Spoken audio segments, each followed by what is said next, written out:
Salam, saudara-saudariku, sobat sekalian yang terkasih di dalam Tuhan Yesus Kristus.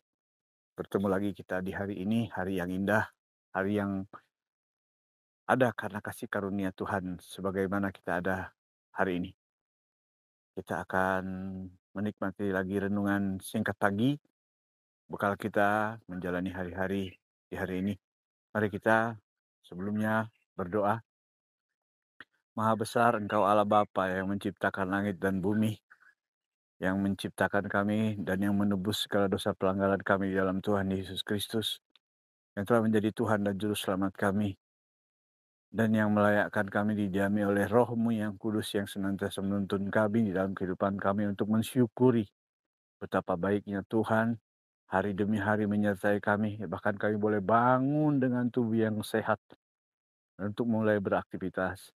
Sebelum kami mulai aktivitas kami, Tuhan, kami mohon Tuhan memberikan kekuatan kepada kami, penghiburan dalam melangkahkan setiap langkah kami, supaya hidup kami dimampukan oleh Roh Kudus-Mu menyenangkan hati-Mu. Berkati renungan pagi ini Bapa, hamba-Mu dan seluruh yang mendengarkan di dalam nama Tuhan Yesus Kristus. Amin. Bapak Ibu sekalian, saya berharap kita semua dalam keadaan sehat dan semangat di hari ini. Renungan kita pagi hari ini adalah masih tetap di 1 Tesalonika 5 ayat 17. Tetaplah berdoa. Ini yang di bagian yang kedua. Yang sebelumnya kemarin kita tetaplah berdoa. Dan sekarang juga tetaplah berdoa. Tapi yang di bagian kedua ini akan kita membahas. Kalau kemarin yang dibahas adalah Tuhan menjawab doa. Yang saya katakan bahwa saya adalah jawaban doa.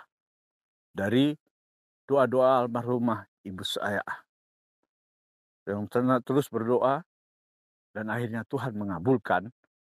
Dan menjawab doa ibu saya sehingga Tuhan mengubahkan hidup saya dari pecandu narkoba. Tuhan izinkan untuk melayani Tuhan, tahan-tahanan, dan di lapas lembaga pemasyarakatan. Bahkan Tuhan pakai juga untuk sharing kepada saudara. Tetapi kita mau belajar di bagian kedua ini, masih tetap dalam renungan, temanya tetaplah berdoa. Ada doa yang Tuhan tidak kabulkan. Sudah berdoa, sudah tekun berdoa, sekian lama berdoa, tetapi Tuhan tidak mengabulkan. Artinya Tuhan jawab tidak. Nah, di saat inilah, di saat pasangan suami istri misalnya, waktu istrinya sakit, anak masih kecil-kecil, suami, kerabat, bahkan pendeta diundang dari gereja untuk mendoakan sang istri yang masih sakit karena anaknya masih kecil-kecil untuk mengalami kesembuhan. Tetapi ternyata Tuhan tidak mengabulkan doanya dan memanggil istrinya pulang. Atau sebaliknya, anak masih kecil-kecil, masih baru berumah tangga, suami sakit-sakitan, istri berdoa dengan tekun, mengundang saudara dan kerabat, bahkan jemaat, pendeta untuk berdoa. Ternyata Tuhan tidak mengabulkan. Tuhan panggil pulang suaminya. Nah, di sini orang sering kecewa dan marah kepada Tuhan. Kenapa Tuhan? Saya sudah berdoa, tetapi Engkau tidak mengabulkan doa kami, doaku. Engkau lihat anakku masih kecil-kecil. Bagaimana kami harus hidup di hari depan? Saya mau kasih satu hal. Ada beberapa tokoh di Alkitab. Tuhan tidak kabulkan doanya. Yang pertama, tokoh dahsyat. Tuhan Yesus Kristus.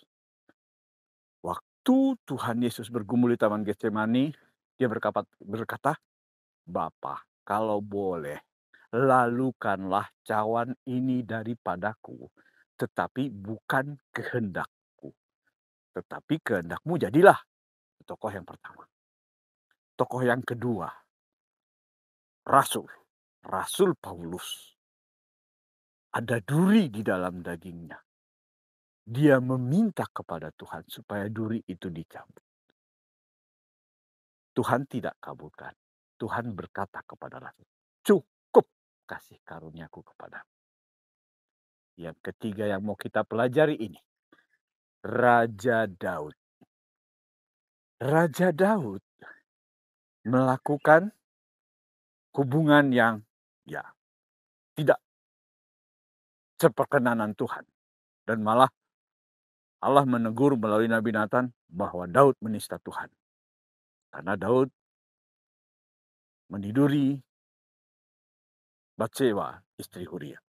Sampai Batseba melahirkan seorang anak. Allah menulahi anak itu dan mengatakan bahwa anak itu akan mati melalui Nabi Nathan. Daud berdoa, memohon kepada Tuhan dan berpuasa. Bahkan Alkitab mencatat sampai Daud tidur di tanah, memohon belas kasihan Tuhan agar anak yang sakit itu Tuhan sembuhkan dan hidup. Selama 7 hari berdoa dan berpuasa memohon belas kasihan Tuhan. Tetapi apa keputusan Tuhan? Tuhan tidak mengabulkan doa Daud. Dia mengambil anak itu dari tengah-tengah Daud. Lalu di situ boleh saudara dan sobat sekalian baca 2 Samuel 12 ayat yang ke-20, ini yang respon Daud saat Allah tidak menjawab doa Daud. Responnya apa? Begitu di ayat 19, 2 Samuel 12 ayat 19, dia tahu dari pegawai-pegawainya yang berbisik-bisik. Daud lalu mengatakan, apakah anak itu sudah mati? Lalu pegawai-pegawainya mengatakan, sudah. Apakah Daud marah? Apakah Daud kecewa? Aku sudah berpuasa. Aku sudah memohon kepada. Apakah Daud melakukan itu? Tidak. Ini yang menjadi bekal kita. Daud pergi mandi. Dia berurap. Artinya mungkin kalau kita mandi bersih. Mandi dengan rempah-rempah yang wangi. Kalau kita sekarang yang sabunan ya, sampoan karena udah seminggu tidur di lantai ya, sudah pakusut gitu ya. Dan dia berbersih. Lalu Daud datang ke rumah Tuhan. Dan di rumah Tuhan, apa yang Daud lakukan? Sujud dan menyembah Tuhan. Lalu dia keluar dari rumah Tuhan, memerintahkan kepada pegawai-pegawainya dan memberikan dia roti. Lalu apa yang Daud lakukan? Makan. Selesai. Daud menganggap permintaannya, menganggap permohonannya itu di bawah kedaulatan Tuhan. Daud sungguh luar biasa, tetap mentuhankan Tuhan sebagai Tuhan, dan keinginannya itu hanyalah keinginan yang di bawah kedaulatan Tuhan. Tuhan mau kabulkan, Tuhan tidak kabulkan, Tuhan tetap Tuhan. Itu yang perlu kita. Dan jangan pernah kita merasa kecewa. Waktu kita merasa kecewa, berarti yang menjadi Tuhan adalah permohonan kita. Tuhan hanya alat untuk menggapai permohonan kita. Jadi kitalah yang menjadi Tuhan dan Tuhan hanya alat untuk memenuhi kebutuhan kita. Mari kita bertobat untuk itu. Kalau kita, mungkin saudara dan saya pernah mengalami itu. Mari kita rubah. Tuhan tetap Tuhan. Permohonan kita bukan berarti waktu Tuhan tidak mengabulkan permohonan kita. Bukan berarti Tuhan tidak mengasihi kita. Tidak. Tuhan tetap mengasihi kita sekalipun Tuhan tidak mengabulkan doa kita. Apa yang Tuhan kasih hadiah kepada Raja Daud setelah itu? Luar biasa. Tuhan menghibur hati Daud dengan mengizinkan Batseba melahirkan Salomo yang kemudian menjadi raja yang penuh hikmat luar biasa. Percayalah, mari kita percaya kepada Tuhan semesta alam ini, bahwa waktu Tuhan tidak mengabulkan doa kita, bukan berarti Dia tidak sanggup mengabulkan doa kita, tetapi ada yang lebih baik. Jadi tetaplah berdoa.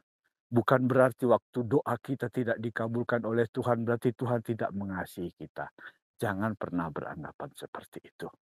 Kalau kita kecewa waktu Tuhan tidak mengabulkan doa kita, berarti kita yang merasa pantas menjadi Tuhan dan keinginan kita harus dikabulkan Tuhan, dan kita menganggap Tuhan harus mengikuti yang kita mau.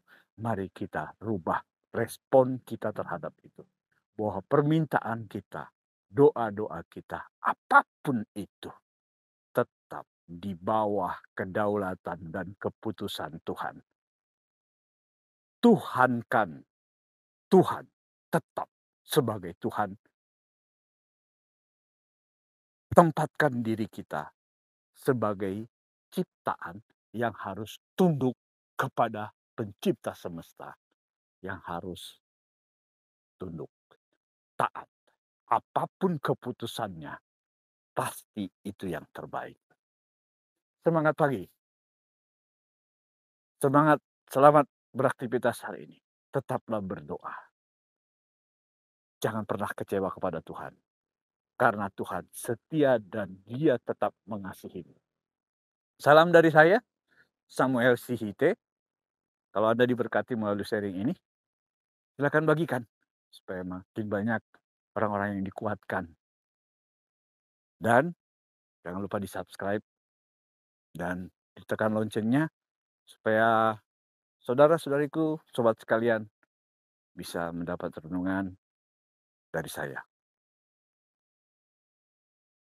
Semangat, Tuhan Yesus memberkati.